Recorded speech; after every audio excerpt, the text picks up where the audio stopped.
Recette du jour, on fait maintenant des cuisses de canard braisées. Donc dans une autre recette, j'avais utilisé un canard entier sur lequel on a détaché les cuisses. Ce sont exactement les mêmes cuisses qu'on va utiliser, les deux cuisses. Si exemple, vous êtes plus que deux dans une famille à vouloir manger des cuisses de canard, au lieu d'acheter des canards entiers, allez-y avec un canard entier, puis après, allez vous acheter uniquement les cuisses du canard. Pour les prochains ingrédients, nous allons avoir besoin de 2 à 3 carottes coupées en tronçons, 1 à 2 oignons coupés en quartiers, 2 branches de céleri coupées en quartiers, une belle gousse d'ail, allez-y avec l'ail du Québec. C'est toujours bien meilleur, c'est beaucoup plus goûteux.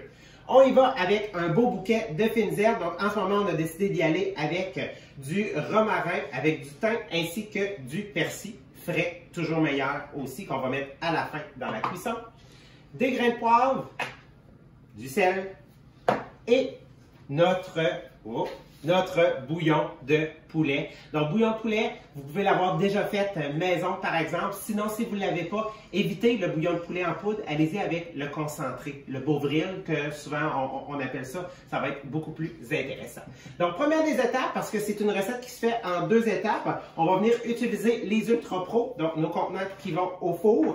Donc, vraiment, là, ça remplace tout simplement un plat de Pyrex. Ce qui est fun, c'est que c'est super léger, ça colle pas, ça refroidit rapidement. On adore. Donc, on va venir prendre nos légumes. Comme étant donné, on va faire rôtir nos cuisses de canard. Au lieu de les faire rôtir dans la poêle, okay, pour donner une coloration, on va faire cette étape-là au four. Donc, qu'est-ce que je vais faire? C'est que je vais venir tout simplement couvrir le fond de mon Ultra Pro avec mes différents légumes. Puis là, on va les mélanger juste pour pas que les carottes soient juste toutes d'un côté et les oignons de l'autre. Donc, on vient mélanger ça grossièrement comme ça. Qu'est-ce que je vais venir faire? C'est que je vais venir, en fait, ajouter un peu de sel. Et voilà. Pas trop parce qu'il y en a quand même aussi ici dans notre bouillon. Et là, qu'est-ce que je vais faire? C'est que je vais venir déposer les cuisses sur le dessus de mes légumes. Tout simplement comme ça. Et voilà. Et là maintenant, qu'est-ce qu'on va faire? Ça va être la première étape. On va prendre ce plat-là sans le couvercle. On va l'envoyer au four à 400 degrés Fahrenheit pendant au moins là je ne veux pas vous donner de mauvaises informations, pendant au moins 20 à 30 minutes. Donc, qu'est-ce que ça va faire? C'est que les légumes vont commencer à relâcher un peu d'eau, mais les cuisses du canard vont vraiment se mettre à griller sur le dessus. Après le 20 à 30 minutes, quand vous trouvez que les cuisses de canard ont vraiment une belle coloration grillée, un peu comme on retrouverait dans une poêle, qu'est-ce que vous faites? C'est que vous allez sortir le contenant du four conventionnel. Vous allez venir ajouter vos grains de poivre. Même, je vous dirais, on va les mettre tout de suite. Fait que ça, vous pouvez les mettre soit au début ou soit à la dernière étape.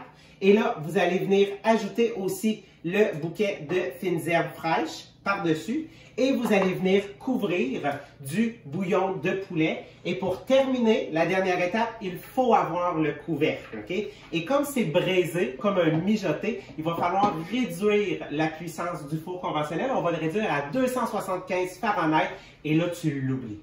Tu l'oublies pendant 2, 3, 4 heures. Bref, fais juste le regarder une fois de temps en temps. Fait que toutes les saveurs vont venir se concentrer à l'intérieur. Puis quand tu sais que c'est cuit, c'est quand tu vois vraiment que la viande va se détacher facilement de l'œuf. Et voilà, aussi simple que ça. Pas compliqué de faire du canard braisé.